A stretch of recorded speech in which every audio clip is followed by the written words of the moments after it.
ఈ మధ్య కొంతమందిని చూస్తుంటే తామే ఈ భూమి మీద శాశ్వతమని అనుకుంటున్నారు.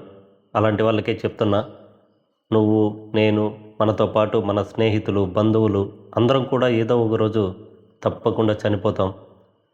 చనిపోయిన కొన్ని సంవత్సరాలకి మన ఐడెంటిటీ పోతుంది. మనం ఒకళ్ళం ఉండేవాళ్ళం అనే విషయం కూడా ఎవరికీ గుర్తుండదు. మన మనవళ్ళు, ముని మనవళ్ళ తరాలు వచ్చేసరికి మనం గుర్తుండకపోవచ్చు. ఇంకా అనుకుంటున్న మన సొంత ఇంట్లో కూడా మన వాళ్ళే ఉంటారన్న గ్యారంటీ లేదు. మనం చేసిన మంచి చెడుల గురించి కూడా మాట్లాడుకునేంత తీరిక ఎవ్వరికీ ఉండదు. నిజం చెప్పాలంటే మన జీవితం గుర్తుపెట్టుకోవడానికి కాదేమో అనిపిస్తుంది. కానీ బ్రతికినంత కాలం ఎవరి మనసు నొప్పించకుండా ఉన్నంతలో సాయం చేస్తూ, మన మనసుకు నచ్చిన వారిని ప్రేమిస్తూ, ప్రతి క్షణాన్ని ఆస్వాదిస్తూ బ్రతకడం మాత్రం మన చేతుల్లోనే ఉంటుంది. ఎందుకంటే మనం చనిపోయిన తర్వాత ఈ ప్రపంచం మనల్ని ఎంతకాలం గుర్తుంచుకుంటుందో తెలియదు.